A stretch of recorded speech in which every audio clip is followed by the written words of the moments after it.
Hey guys, it's Justin. Just after talking about Danganronpa 3 for about an hour, I thought I'd finally at least come out and say what my top 10 games of the year are. Um, it's going to be no surprise to most people what they are, or at least what's on the list, but I thought I'd at least share it out to everybody so they can actually hear my thoughts on it, since I'm not cool enough to be on anything else to talk about them. So I thought I'd just do it here and let everybody else see it. Um, just a few honorable mentions. First one's Nier Automata. I've not played it yet. I really like the first one a lot. So I was really excited to play it, but it's just kind of been on the bottom of my list for a while, and now hearing everybody talk about it makes me kind of want to go to it. If not, makes me want to play the original one again more. Um, Other honorable mentions: Tales of Berseria. Sorry, Alex. Um, just because it's probably happened at the beginning of the year that I kind of forgot about it. It had its great moments, but like when it came to other Tales games, I think um, other ones I really enjoyed. The new ways they did the systems in this one is definitely a step in the right direction. RE7, again, sorry everybody. I didn't couldn't. It was a great direction for Resident Evil 7. Don't get me wrong. I will be probably playing RE8, but there's some other horror games that came out this year that I liked a lot more. And Mario Odyssey as well. That's literally my number 11. I have it written in my notes I'm looking at. Uh, and I changed this kind of while thinking about it just before going live here.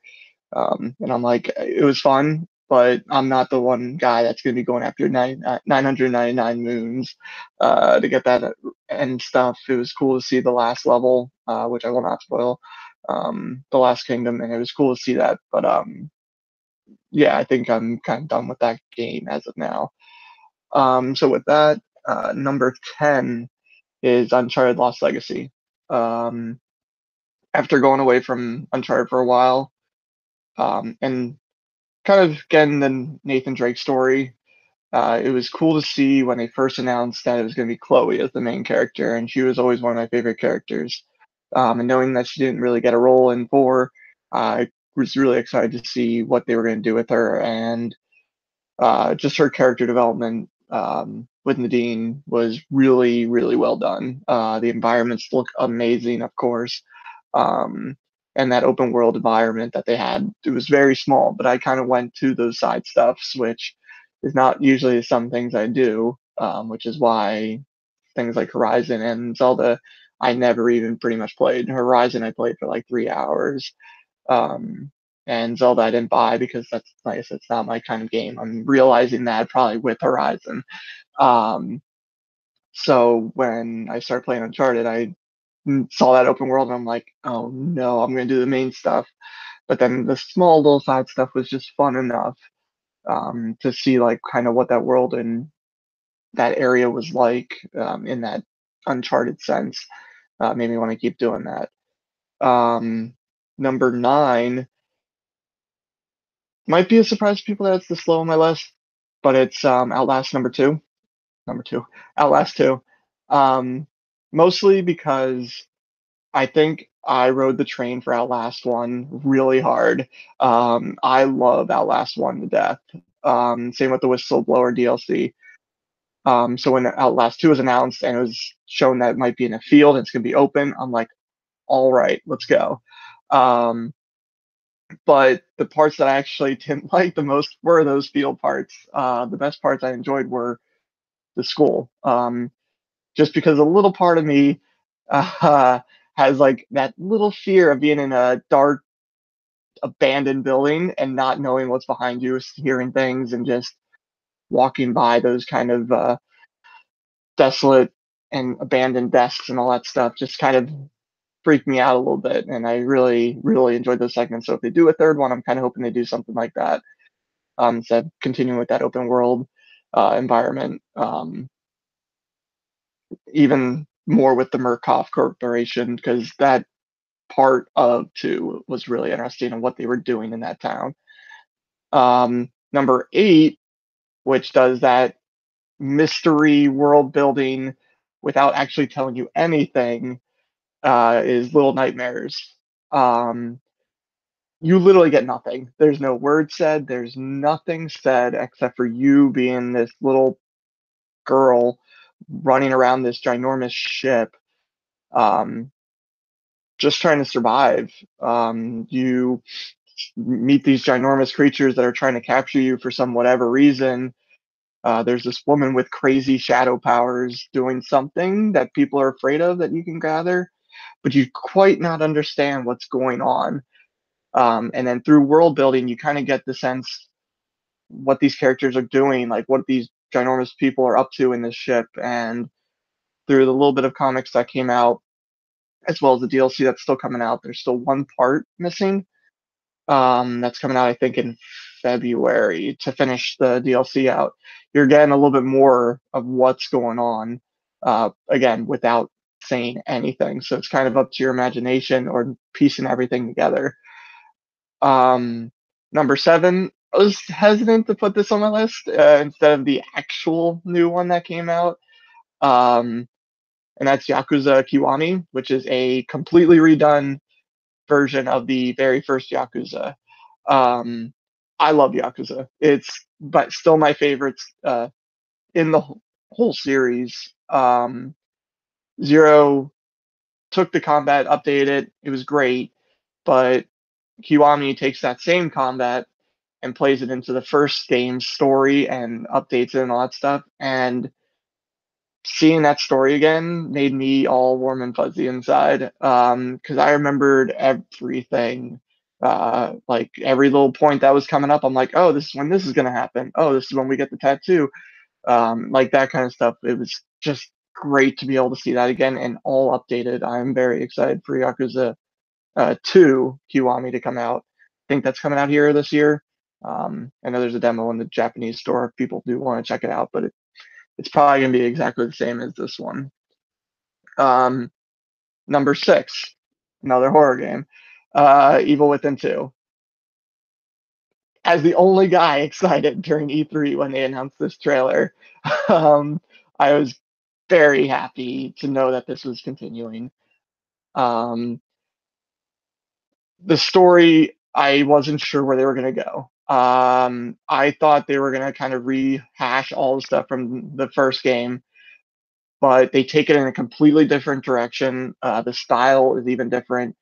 It's not like that dark, cringy, gory looking style either. And it's open world, which goes back on what I said earlier about not liking that stuff.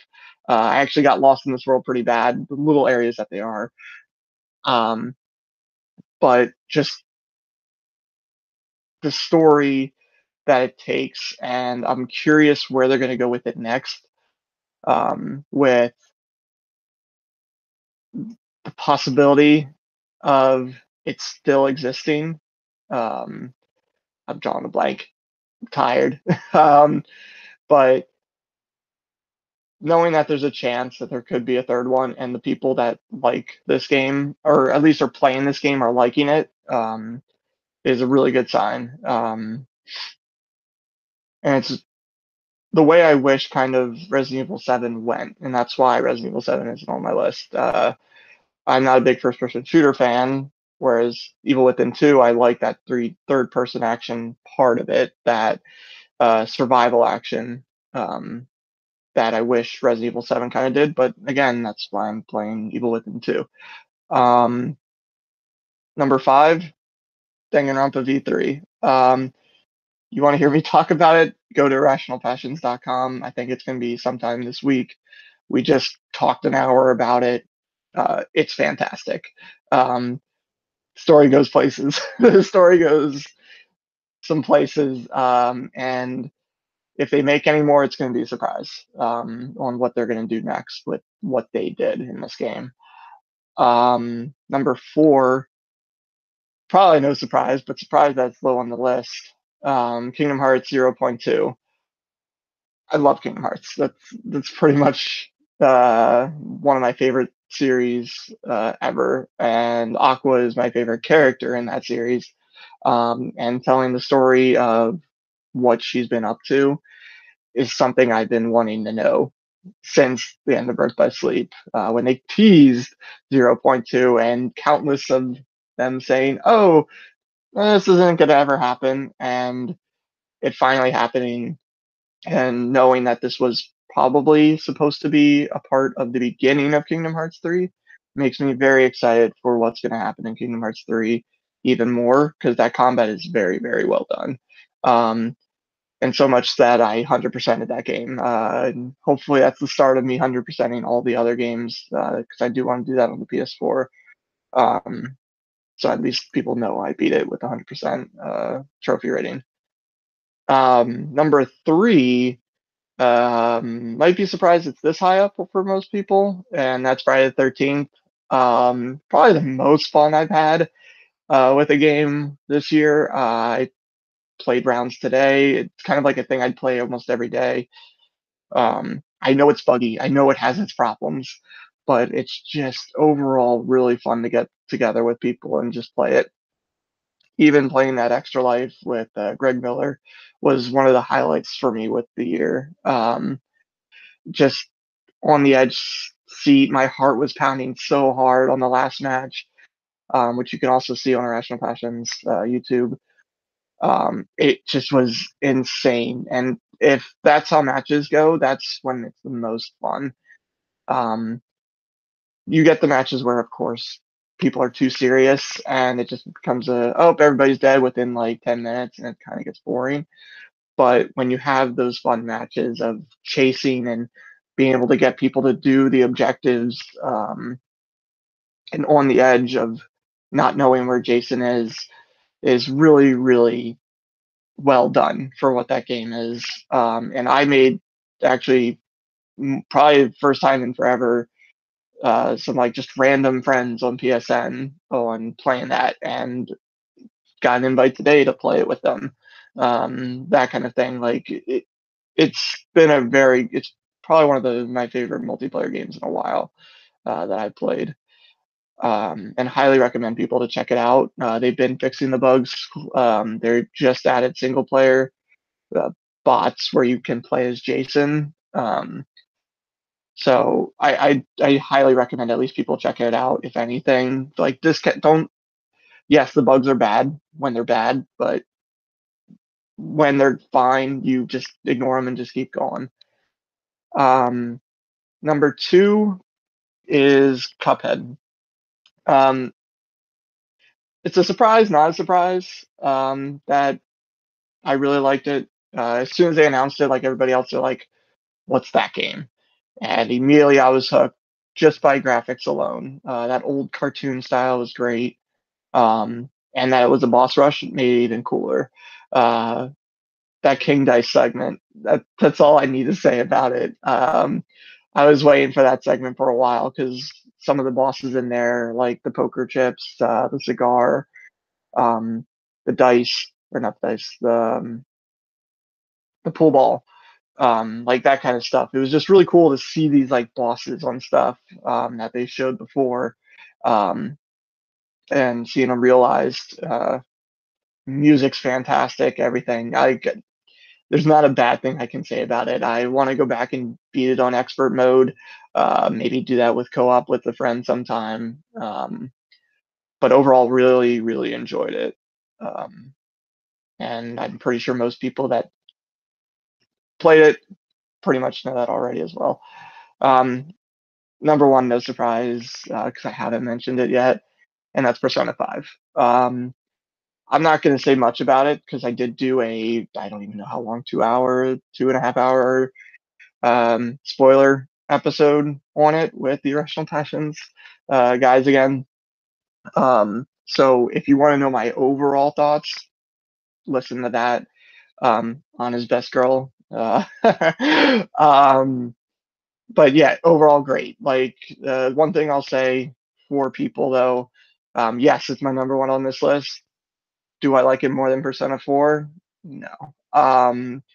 It's very close. Like I feel more attached to the Persona 4 story and all that stuff and the characters more than I did this one. But that does not diminish this game at all. That's why it's my number one. It's still a fantastic game. Things they introduced or reintroduced in a way to the systems, like the negotiating with the demons and the gun, introducing a different way to attack to make it so you have to strategically choose how you want to take out an enemy because they might be weak to the gun, just by not doing too much damage. The social links are great. The dungeons are fantastic. All those social links. Um, it's just overall fantastic. Nothing bad. I still don't think it got a single update since it's been out. The DLC is great. For a while there, I've been running the if the Shin Megami Tensei if costumes because it does the music.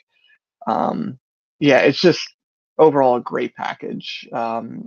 If you had any interest in it, I clearly recommend it, or highly recommend anybody to play it, or at least check out Persona 4 if you have easy access to that one on the Vita, which who has a Vita now, anyways, really. But um, yeah, so I mean that's my top 10. I wish I could have gotten to play more because I guarantee some other games would probably be on my top 10 that I didn't get the chance to play. For instance, Ease 8, I've had it since it came out because I knew I really wanted to play it, but I just never got around to playing it. Uh, Neo as well. That's the next game I'm planning on playing, and as not a super big fan of the Souls games, I still want to play Bloodborne through. Um, Neo interested me because of the Japanese lore, so I was curious about that. As well as some other stuff digitally I'm still trying to get through.